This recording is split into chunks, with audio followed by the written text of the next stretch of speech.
Hello dear students, कैसे हैं आप सभी। उम्मीद करते हैं आप सभी बहुत बेहतर होंगे, बहुत बढ़िया होंगे।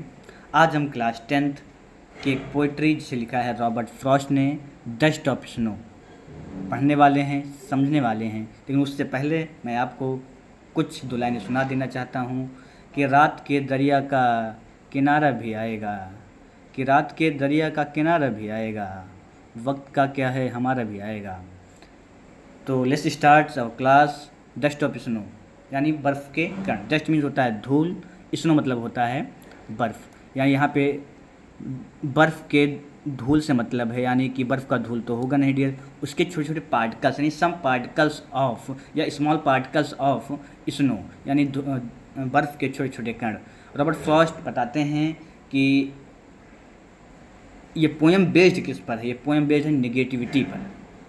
जो निगेटिविटी है, जो पेसिमिस्ट लोग होते हैं, जो निराशावादी लोग होते हैं, उन पे बताया गया है। रॉबर्ट फ्रॉस्ट कहते हैं आपके जीवन में परिवर्तन कभी भी किसी जगह से, किसी भी स्थान से, किसी छोटे इवेंट से आ सकता है। तो आइए देखते हैं इन्होंने पोएम में ऐसी क्या चीज़ बताई है कि हमारे जीवन में परिवर्तन कैसे आ सकता है।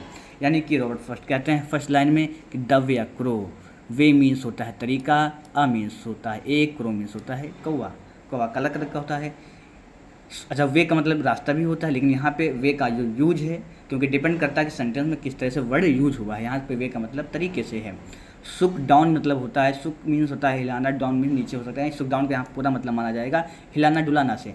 ऑन मीन्स होता है पर, मी मीन्स होता है मुझे या मुझ पर। द डस्ट ऑफ स्नो यानी बर्फ़ के कण।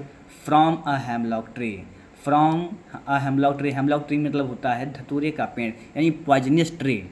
आप देखेंगे थोड़ा ध्यान से अगर समझें तो यहाँ पे जो कौवा है, कौवा भी एक तरह से नेगेटिव एनर्जी का काम कर रहा है, और जो हेमलॉक ट्री है ये भी क्या कर रहा है, नेगेटिव एनर्जी का काम कर रहा है। आप कहेंगे सर कैसे, तो आपको बताते हैं। हमने कहा आपने कौवा कब देखा होता है, आप देखते हैं जब गांव में त्रही होती है या कोई ऐसा शोक सभा होती है, तब कौवों का जो है आना जाना होता है।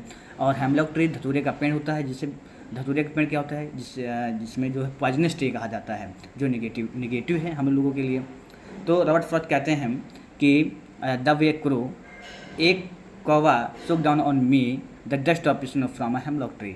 यानी कि एक दिन मैं निराश होकर, उदास होकर हेमलॉक ट्री के नीचे बैठा होता हूँ, तभी एक कौवा जो है, द वे अ क्रो, एक कौवा आता है और उस हेमलॉक ट्री के पेड़ के शाखा को हिलाता है, सुक डाउन करता है, और उस शाखा पर, उस ब्रांच पे जो है डस्ट ऑफ स्नो जमा होती है, बर्फ़ के छोटे छोटे कण जमा होते हैं, वो मेरे ऊपर गिरती है। और जब मेरे ऊपर गिरती हैं तो क्या होता है, इसको अगले स्टेंजम पढ़ते हैं। Day student has given my heart, has given my heart, has given मतलब होता है has given my heart. Heart means होता है हृदय, गिवन मीन्स होता है देना, लेकिन यहाँ इसका मतलब क्या होगा, बदल देने से होगा। क्या होगा भाई, बदल देने से होगा। A change of mood, change means होता है परिवर्तन करना या परिवर्तित होना, मूड मीन्स होता है मन, स्थिति।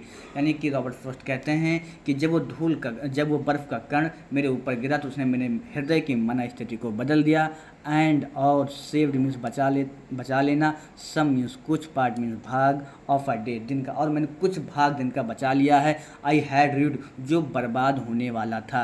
यानी कि रॉबर्ट फ्रॉस्ट ने छोटी छोटी लाइनों में कितनी बड़ी बड़ी बात कह दी है। डी स्टूडेंट समझें इन बातों को। रॉबर्ट फ्रॉस्ट कहते हैं कि मैं एक दिन हेमलॉक ट्री के नीचे बैठा होता हूँ और तभी एक कौवा आता है, उस हेमलॉक ट्री के ब्रांच पर उसकी शाखों को हिलाता है और वहाँ से डस्ट ऑफ स्नो गिरता है, बर्फ़ के छोटे छोटे कण गिरते हैं। और जैसे वो मेरे ऊपर गिरते हैं, क्योंकि बर्फ़ के कण ठंडे होते हैं, मैं अचानक से चौंक जाता हूँ और मैं देखता हूँ कि तब मैं क्या कर रहा हूँ, मैं क्या सोच रहा हूँ, क्या अपने पास्ट में क्यों टाइम वेस्ट कर रहा हूँ।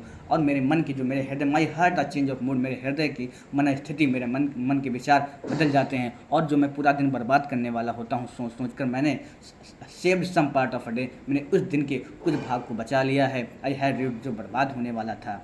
डे स्टूडेंट, ये क्लास आपको कैसी लगी कमेंट सेक्शन में ज़रूर बताएं। अगर आपको अच्छी लगी हो तब भी बताएं, अगर आपको नहीं अच्छी लगी हो तब भी बताएं कमेंट करके।